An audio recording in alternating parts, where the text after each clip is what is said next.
Hai Adik-adik, kembali lagi dengan Kak Rina di online class 101. Kali ini kita akan belajar kelas 5 tema 4, subtema 2, gangguan kesehatan pada organ peredaran darah. Di pembelajaran 3 ada pelajaran Bahasa Indonesia, PPKN, dan IPS di halaman 64 sampai dengan 72. Adik-adik untuk melihat video lain bisa klik di kanan atas videonya. Nanti akan ada rekomendasi playlist dan juga pembelajaran lain tapi sesuai judul yang sedang adik-adik buka. Kalau mau yang lebih lengkap bisa klik di kolom deskripsi. Nanti ada daftarnya. Misalnya adik-adik di kelas 5 berarti pilih playlist kelas 5, klik linknya atau biru-birunya di sini. Kita akan masuk ke playlist di kelas 5. Misalnya adik-adik mau lihat kelas 5 tema 3, berarti klik di sini. Nanti kita akan masuk ke playlistnya nih. Ini dibuatnya berurutan ya di sebelah kanan. Jadi adik-adik tinggal cari mau lihat subtema berapa, pembelajaran berapa, dan juga halaman berapa. Kita mulai ya adik-adik. Ini ada pembicaraan antara Dayu, Beni, dan juga Lani. Nah, kata yang pertama ini. Aku malas, badanku lemas. Bagaimana kalau wawancaranya nanti sore aja? Lalu kata Dayu, saat malas tak bertenaga, jangan diam seperti patung. Ayo kita berolahraga bersepeda keliling gunung. Lalu jawab Beni juga, benar kata Dayu, ayo kita berangkat menggunakan sepeda. Nah hari itu Dayu dan teman-teman akan melakukan wawancara.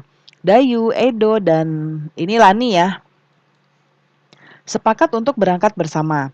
Mereka juga sepakat bahwa Dayu dan Edo akan menghampiri Lani terlebih dahulu. Kemudian berangkat lalu menuju ke tempat narasumber wawancara. Nah, ini ada ciri-ciri pantun ya adik-adik. Kita lihat ada pantun. Di sini saat malas dan tidak bertenaga, jangan diam seperti pagar. Sebaiknya melakukan olahraga agar peredaran darah menjadi lancar. Nah, sebutkan ciri-ciri pantun di atas. Nah, ciri-cirinya ini ya.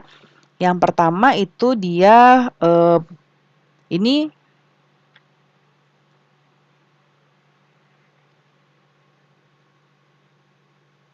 Nah, yang ini ya. Jadi dia pakainya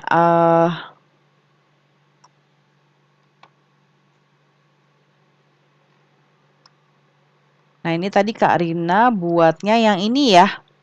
Pantun yang ini ya. Kalau yang ini itu berarti sajaknya dia AR AR ya. Kemudian ini adalah sampiran. Sampiran. Nah, ini yang ketiga dan keempat adalah isi. Ya. Kemudian nah, amanatnya sama dengan yang tadi ya, adik-adik. Jadi kita bisa menggunakan yang di sebelah kanan ini. Berolahraga merupakan salah satu kegiatan untuk menjaga kesehatan. Nah, olahraga yang dapat dilakukan dengan berbagai macam cara, misalnya dengan bersepeda, ya. Dan juga bisa membuat peredaran darah menjadi lancar, seperti dengan yang ini. Kemudian yang keempat, buatlah sebuah pantun, lalu identifikasikanlah ciri-cirinya. Presentasikan pantun buatanmu di depan kelas. Ini contohnya ya. Si Rudi datang terlambat karena datang kesiangan. Jika ingin peredaran darah sehat, rajinlah makan sayuran. Nah, ini terdiri dari 4 baris dalam satu bait ya. Memiliki sajaknya AT, AN, AT, AN. Kemudian suku kata pada baris pertama sampai keempat secara berturut-turut adalah 8. Yang ini 8, 9, 12, dan 8. Kemudian yang ini baris 1 dan 2 adalah sampiran. Lalu yang ketiga dan keempat adalah isi.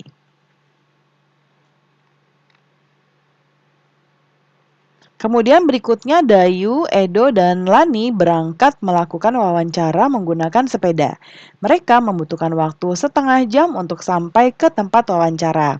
Dayu, Edo, dan Lani sampai ke rumah narasumber wawancara. Mereka akan mewawancarai Pak Damar. Pak Damar merupakan pengusaha sandal kesehatan. Nah, setelah melakukan wawancara, Dayu, Edo, dan Lani membuat kesimpulan. Berikut hasil wawancaranya ya. Nah, ini nanti boleh adik-adik bacakan hasil wawancaranya. Karina akan bahas langsung ke Ayo Berlatih. Yang nomor 1, soalnya di sebelah kanan ya. Identifikasikanlah interaksi manusia dan lingkungan pada bacaan di atas, yaitu Pak Damar memanfaatkan kayu untuk memproduksi sandal refleksi. Beliau juga memberdayakan masyarakat sekitar sebagai tenaga kerjanya. Nih ya, jadi dia menggunakan kayu ya. Yang kedua, bagaimana pengaruh interaksi manusia terhadap lingkungan bagi masyarakat dalam bacaan di atas? Jelaskan. Nah, yang pertama, pemanfaatan hasil sebagai sumber daya alam untuk kebutuhan manusia. Yang kedua, meningkatnya kesejahteraan masyarakat. Kemudian yang ketiga, terbukanya lapangan kerja bagi masyarakat. Lalu yang nomor 3, apa manfaat usaha Pak Damar bagi masyarakat di sekitarnya? Jelaskan. Yang pertama adalah meningkatkan taraf hidup masyarakat karena membuka lapangan kerja baru ya. Nah ini ya, membuka lapangan kerja baru, lalu memenuhi kebutuhan masyarakat terhadap sandal refleksi buatan Pak Damar. Yang keempat, apa yang dilakukan Pak Damar untuk mengurangi kerusakan lingkungan akibat usahanya? Usaha yang dilakukan Pak Damar untuk mengurangi kerusakan lingkungan yaitu Pak Damar menyarankan kepada pemasok kayu untuk melakukan reboisasi pada lahan yang telah ia tebangi. Ya. Kemudian yang nomor 5, apakah terdapat hubungan ketergantungan dalam bacaan di atas? Yang pertama, Pak Damar membutuhkan pasokan kayu dari pemasok kayu untuk memproduksi sandal refleksinya ya. Lalu pemasok kayu membutuhkan Pak Damar untuk membeli kayunya. Dari hubungan ketergantungan tersebut, keduanya memperoleh keuntungan berupa uang. Ya. Kemudian yang kedua, Pak Damar membutuhkan masyarakat di sekitarnya sebagai tenaga kerja untuk membuat sandal refleksi. Masyarakat di sekitar membutuhkan pekerjaan dari Pak Damar, lalu dari hubungan ketergantungan tersebut, keduanya memperoleh keuntungan berupa uang. Ya, pekerjanya mendapatkan gaji, Pak Damar mendapatkan hasil dari penjualan sandalnya ya. Kemudian berikutnya kita mengamati ya. Di sini lakukan pengamatan terhadap masyarakat di sekitar adik-adik. Identifikasilah ya, aktivitas masyarakat di sekitar adik-adik yang berkaitan dengan pembangunan sosial budaya. Buatlah laporan berdasarkan hasil pengamatanmu ya. Presentasikanlah hasilnya di depan kelas. Nah, seperti ini ada pemilihan ketua RW. Sore itu, dusun tempat Dayu tinggal akan mengadakan pemilihan ketua RW. Sebelum acara dimulai, Dayu membantu untuk mempersiapkan tempat pemilihan. Dayu membantu memberi alas di setiap meja. Dayu menyapu lantai ruangan tempat pemilihan. Dayu juga membantu mempersiapkan makanan dan minuman untuk panitia pemilihan. Nah, yuk kita menulis di sini adik-adik. Apa yang akan kamu lakukan jika di lingkunganmu akan mengadakan pemilihan RW? Tulis pendapatnya di tabel berikut ini ya. Peran sertaku dalam pemilihan RW di lingkungan. Nah, yang pertama, turut serta dalam gotong royong menyiapkan tempat pemungutan suara. Yang kedua, mengamati jalannya pemilihan ketua RW. Kemudian membantu para ibu menyiapkan makanan. Yang keempat, mengamati dengan tertib proses jalannya pemilihan RW. Yang kelima, ikut meramaikan acara yang diselenggarakan ketika pemilihan RW. Dan Kak Rina tambahkan 1, ikut menjaga ketertiban lingkungan dengan tidak mengganggu proses jalannya acara pemilihan. Nah ini ya. Kemudian akhirnya ketua RW dipilih oleh seluruh masyarakat dan lingkungan terkait ya, yang sudah mendapatkan hak pilih. Nah ini hasilnya laporan singkat yang dibuat oleh Dayu. Ya, boleh adik-adik amati, ini ada bagian laporan judulnya, kemudian nama pembuatnya, lalu hasilnya. Ya, siapa saja calonnya, jumlah pemilihnya, tempat pemilihan, lalu hasilnya. Ya. Nah, jadi yang terpilih adalah Bapak Bakri Widodo. Nah, sebagai warga masyarakat, kita bertanggung jawab untuk mengamati pelaksanaan pengambilan keputusan ya. baik dalam pemilihan ketua RT, ketua RW, maupun juga kepala desa. Kita juga harus mengamati. Selain itu, masyarakat juga dapat mengamati berbagai keputusan yang dikeluarkan oleh ketua RT, ketua RW, dan juga kepala desa. Pengambilan keputusan bersama dapat dilakukan melalui musyawarah untuk mufakat. Namun demikian, apabila tidak mencapai mufakat, maka dapat dilakukan voting. Voting itu adalah pemungutan suara ya.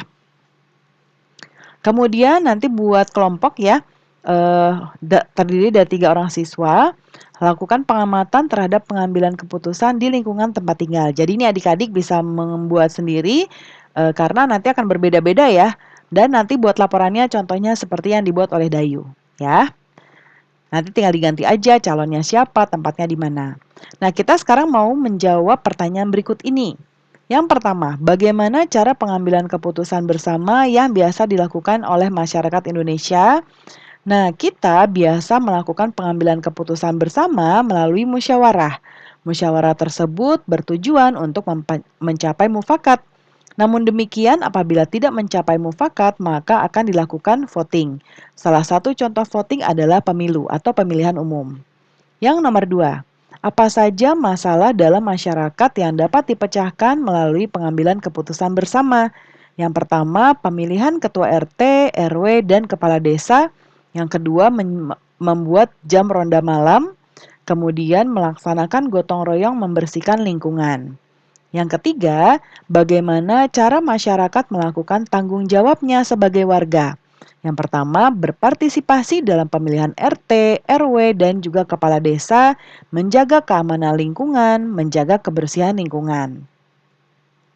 Yang keempat, sebagai seorang siswa sekaligus warga, apa yang dapat kamu lakukan dalam kehidupan bermasyarakat? Yaitu yang pertama, mengikuti gotong royong membersihkan lingkungan. Yang kedua, berpartisipasi dalam pemilihan RT atau RW. Caranya yang pertama, turut serta dalam gotong royong menyiapkan tempat pemungutan suara, mengamati jalannya pemilihan ketua RW, dan membantu para ibu menyiapkan makanan. Itu contohnya. Kemudian berikutnya ini adalah renungkan, ini disesuaikan dengan kondisi adik-adik ya. Apa yang sudah adik-adik pelajari, lalu apakah adik-adik sudah menerapkan dalam kehidupan sehari-hari. Nah, ini dijawab sesuai dengan kenyataannya ya adik-adik ya. Nah, ini juga ditanyakan di sini nama desa, tempat tinggal adik-adik, kepala desanya siapa, dan lain-lain. Ini didiskusikan dengan orang tua ya di rumah. Jadi pembelajaran kita sudah selesai nih adik-adik. Terima kasih sudah menonton sampai akhir. Mohon dimaafkan apabila ada kesalahan dalam perkataan maupun dalam materi yang diberikan. Sampai jumpa di pembelajaran berikutnya. Dadah!